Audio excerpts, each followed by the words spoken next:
I'm Adam. And I'm Pim. And this is Where There's a Williams, There's a Way. Hey Adam, have you ever noticed how rainbows look like big colorful banana peels in the sky? I've never thought about it that way, but now that you mention it, they do kind of resemble banana peels. Maybe that's where all the rainbow colors come from, a fruity sky phenomenon. Exactly. Imagine if we could slide down those banana peels in the sky. That would be one wild ride. Oh boy, that would be quite the adventure. But I think we might need some special equipment for that, like anti-gravity boots or maybe a parachute made of marshmallows. Marshmallow parachutes? Count me in. But what if we get stuck in a cloud or on our way down? Do you think they have fluffy pillows up there? Who knows, Pim? Maybe clouds are nature's giant beanbag. We could bounce around from cloud to cloud like bouncing balls. That sounds like a blast. And hey, if we ever get tired of bouncing, we could always sit back, relax, and enjoy the rainbow view with a nice cup of banana smoothie. Now you're talking, Pim. In today's book, a leprechaun appears before Colleen. He says he can make the sun come out by creating a rainbow. But to build its colors, Colleen must give up the thing she holds most dear. Let's get started.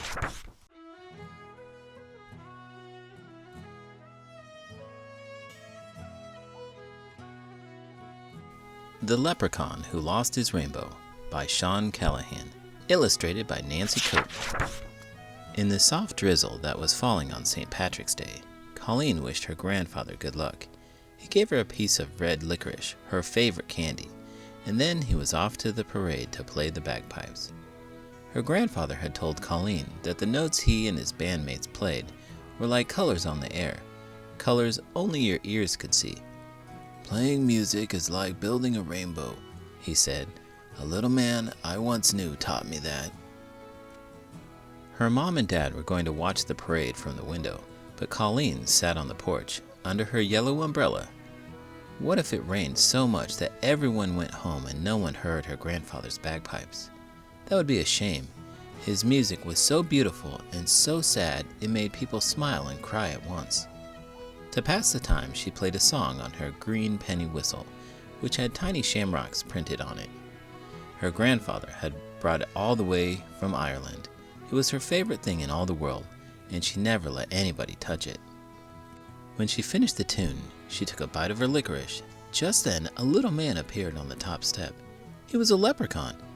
"I like your penny whistle," the little man said. "You play very well."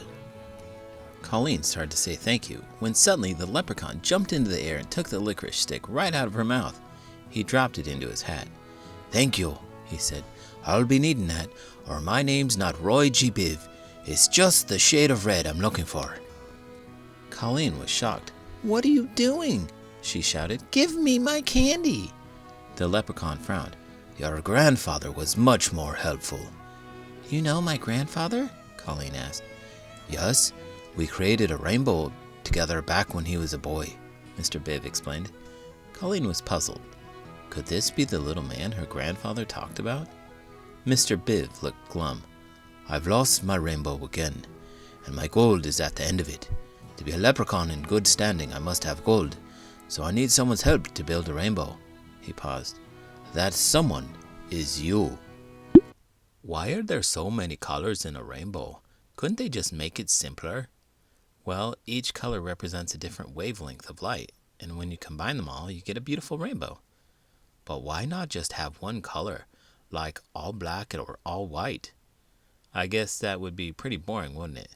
Plus, it wouldn't be as fun to look at. Yeah, you're right. I like rainbows. They're like nature's way of saying, "Hey, look how cool I am." Exactly. They always make people smile. Colleen frowned. Leprechauns were tricky. Everyone knew that. Could Mr. Biv be telling the truth?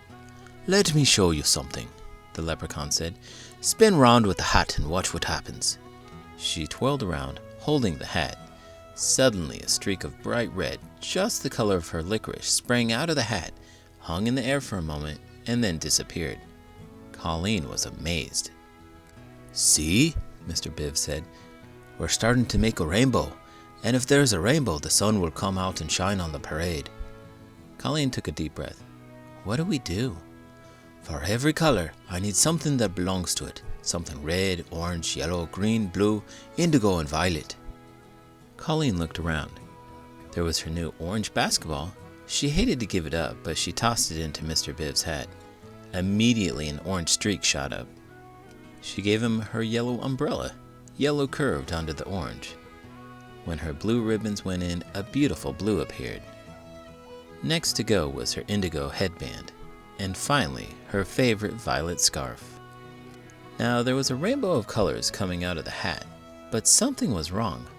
Right between the yellow and blue there was an empty space. Colleen knew which color was missing.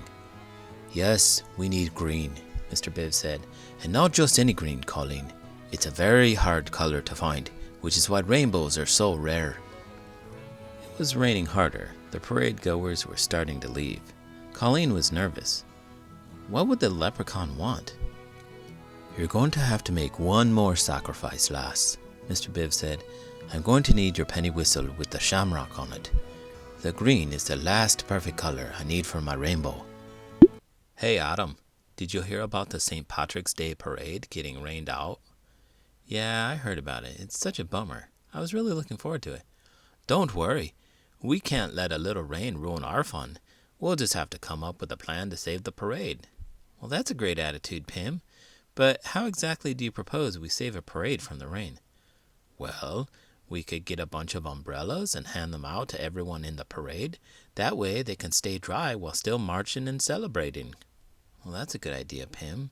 But I'm not sure where we'll find enough umbrellas on such short notice. You're right. Maybe we could ask the local businesses to donate some umbrellas. I'm sure they'd be willing to help us save the parade. Well, that's a clever solution, Pim. I'll start making some calls and see if we can get some umbrellas donated.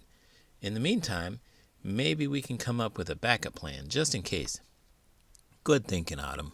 I'll start brainstorming some ideas. But we can't let a little rain dampen our St. Patrick's Day spirit. Colleen started to cry. No, she said, clutching her precious penny whistle. My grandfather gave it to me. But Colleen, dear, if you give me the penny whistle, you and I can make the sun shine on the parade and on your grandfather, said Mr. Bibb pleadingly. Colleen held the penny whistle to her lips and blew one last sad note. She paused and dropped the penny whistle into the leprechaun's hat. In a flash, the rain stopped. The sun burst through the clouds, and a rainbow, complete with the most beautiful shade of green ever, spread across the sky. The parade goers gazed up in wonder, and Colleen's grandfather began to play the bagpipes. The music was so beautiful and sad that people smiled and cried at once. Nobody noticed that a pot of gold had appeared at the end of the rainbow, right on Colleen's front lawn. Roy G. Biv dug his hand into the pot of gold and pulled out a flute that looked just like Colleen's penny whistle. But this wasn't a toy flute. It was a real one, made of silver. And there was a shamrock on it that looked like Colleen's, only this one was made of emeralds. Thanks for sharing with me, Mr. Biv said as he handed Colleen the flute. And with that, he and his pot of gold were gone. Colleen's grandfather stood in front of her. Who was that you were talking with? He asked. Roy G. Biv, she said. He's a leprechaun. I thought I recognized him, her grandfather said. He gave me this flute, Grandpa. Ah, 'tis a nice one. Silver, just like my bagpipes. What do you say we play a tune? So together they played When Irish Eyes Are Smiling. The colors danced on the air. Why do people get pinched on St. Patrick's Day? It's just a silly tradition.